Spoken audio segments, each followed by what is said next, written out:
Salut tout le monde, c'est Lucie, j'espère que vous allez bien. Aujourd'hui, on se retrouve pour un tout savoir sur Yakimaru de Dororo. Moi, je vais m'appuyer sur ce qui s'est passé en 2019, vu qu'il y a eu une réadaptation, ou en tout cas une réanimation de l'animé. Évidemment, il y a l'ancienne version, comme on peut connaître avec Hunter x Hunter, ou plein d'autres animés, Ranma qui est tout récent. En tout cas, il va y avoir des spoils. Je vais essayer de vous donner toutes les informations nécessaires pour comprendre le personnage, ses intérêts, sa vie qui n'a pas été facile, etc. En tout cas, j'espère que vous êtes prêts. Et c'est parti.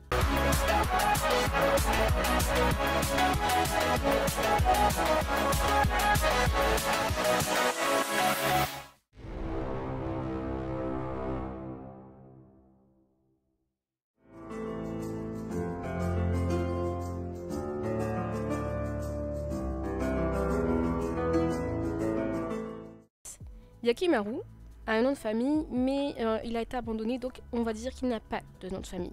Yakimaru est alors âgé de 16 ans dans la version de 2019, mais on lui donne autour de 14, 15, 16 ans si vous préférez. Est un homme qui est malgré tout humain, je dis malgré tout, vous allez vite comprendre par la suite, et qui essaye de survivre comme il peut. On peut le considérer comme le protagoniste principal de la série Dororo, même si moi j'aime à penser que c'est plutôt Dororo qui guide l'histoire.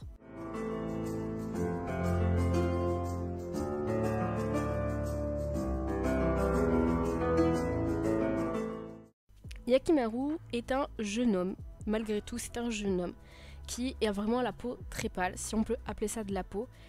Et en fait, en gros, si vous préférez, pour vous donner directement les conditions de sa condition de vie, pour que vous compreniez, Yakimaru, c'est tout simplement un humain qui a perdu toutes les parties de son corps, car ça lui a été volé par les démons pour que son père, sa famille ait les terres pleines de richesses, qui soient prospères. Donc Yakimaru, au début, il n'a rien. Il n'a pas la vue, il n'a aucun sens, il n'a pas de corps. C'est que... en fait, Yakimaru, au début, on peut le considérer comme étant une marionnette. Il n'empêche qu'il a quand même une apparence qui est bien définie. Yakimaru, que ce soit dans sa apparence de marionnette ou sa réelle apparence, il n'y a pas finalement trop de différence. Il a les yeux marron foncé, les cheveux noirs qui sont souvent attachés en queue de cheval. Au tout début, quand on le rencontre, Yakimaru est souvent enveloppé dans une très longue écharpe qui va malheureusement être brûlée avec le temple par la suite.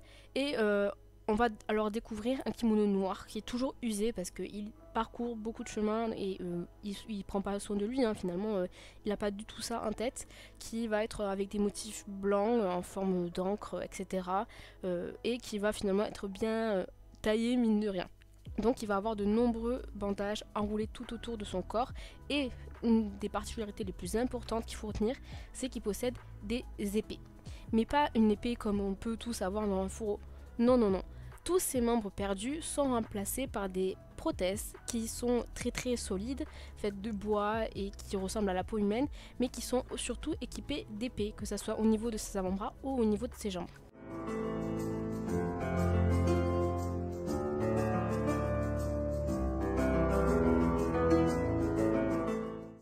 Comme je vous disais, à la base c'est une marionnette, donc on n'est pas en capacité, et ça n'a pas été non plus le fait, qu'il aimait quelconque sentiment, qu'il donne son avis, qu'il soit un peu joyeux, triste, on sait pas parce que c'est une marionnette, il n'a pas d'expression. Mais il n'empêche que ça reste quelqu'un qui était curieux et aussi à la fois, mine de rien, naïf et sensible à son environnement. Il a développé des capacités que seul lui, que seules les personnes non-voyantes de ce monde peuvent avoir. Mais il a quelque chose qui va être avec lui du début jusqu'à la fin, c'est une détermination qui est juste inébranlable. Pourquoi, vous me dirais-je ? Tout simplement pour récupérer les parties de son corps qui lui ont été volées, qui lui ont été pris. Mais du coup, ça donne un côté beaucoup plus sombre à sa personnalité, qui est cette détermination, mais qui donne aussi finalement envie de vivre. Mais mine de rien, il n'est pas insensible à la tendresse, à l'amour. Notamment lorsqu'il va rencontrer une fille qui va lui donner de l'affection, et il va finalement avoir un penchant pour cela, vraiment être attiré par ce côté chaleur humaine, réconfort qu'il n'a pas du tout connu, et c'est un peu triste à dire. Mais Yakimaru, on lui a pas appris à gérer ses émotions, on lui a pas appris enfant à juste contrôler ses émotions. Donc en fait c'est ce parallèle entre quelqu'un qui est censé être stoïque, qui ne montre pas ses émotions, mais qui finalement les contrôle juste pas du tout. Ce qui fait que Yakimaru est mine de rien un peu craint par Dororo malgré lui, parce qu'il peut être quelqu'un de très aimable. Dororo est très attaché à Yakimaru, mais juste aussi un monstre incontrôlable qui ne contrôle rien, qui est juste là pour anéantir tout ce qui passe sur son passage. Finalement, Yakimaru, certes, au début, c'est quelqu'un qui ne contrôle pas ses émotions, qui ne parle pas, etc. Mais grâce à Dororo, il en apprend beaucoup, et ça, au fur et à mesure de tout l'anime, c'est un personnage qui, malgré ses 16 ans, a grandi plus en un voyage avec Dororo que pendant toute sa vie. En grosso modo, qu'est-ce qu'il faut retenir de Yakimaru? C'est quelqu'un qui est très affecté, qui mine de rien paraît très froid, très glacial, etc. Qui va grandir aux côtés de Dororo, qui va apprendre ce que c'est les sentiments, qu'est-ce que c'est la compassion, qu'est-ce que c'est la gentillesse, etc. Mais qui mine de rien n'a pas appris à gérer tout ça et qui peut tout simplement devenir un monstre pur, dur d'émotions, de colère, de rage, parce que finalement c'est ce qu'il a ancré en lui pendant toutes ces années, pendant 6 ans d'existence. Il a ancré de la colère, de la haine envers ces personnes, même s'il reste quand même clément sur certains points. C'est normal de péter un plomb. Et mine de rien, même si sa mère l'aime encore, ça va certes le faire redescendre, mais est-ce qu'il va vraiment oublier?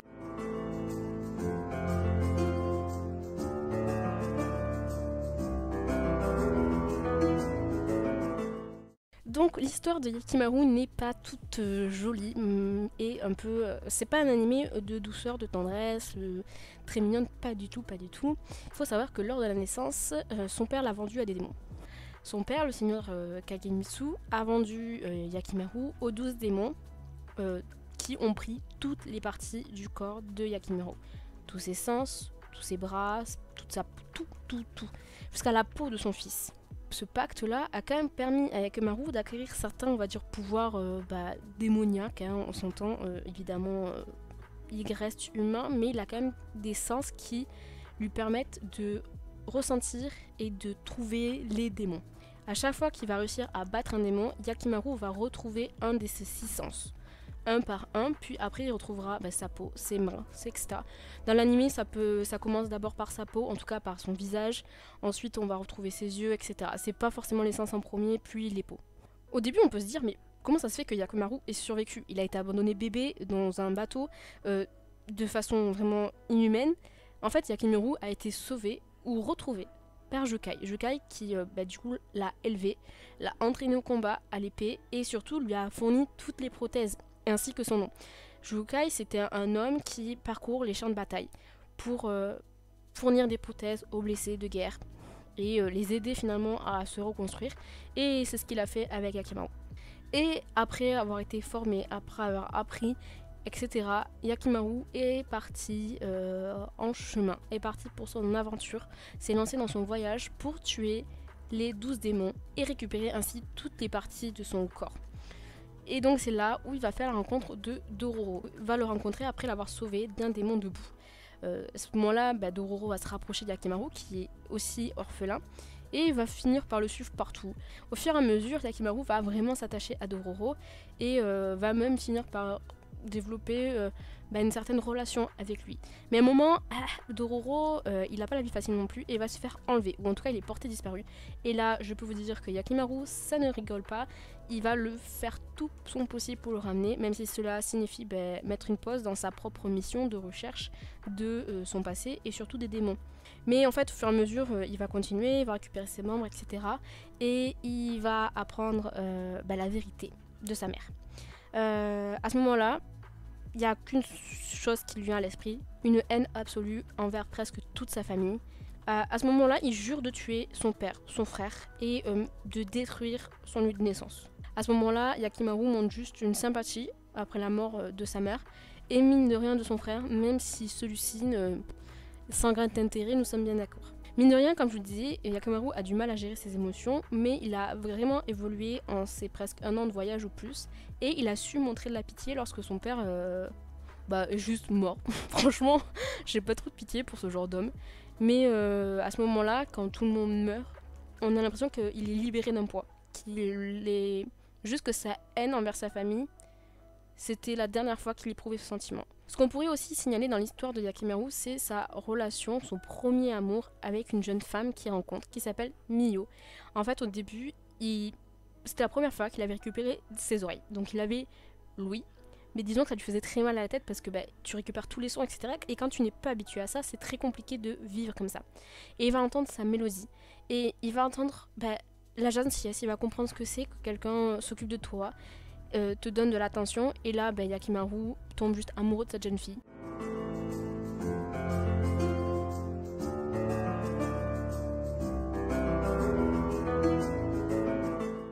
Yakimaru pour moi est un personnage qui est très complexe. Mine de rien, comme je le dis, il contrôle pas ses émotions et en fait c'est totalement réaliste.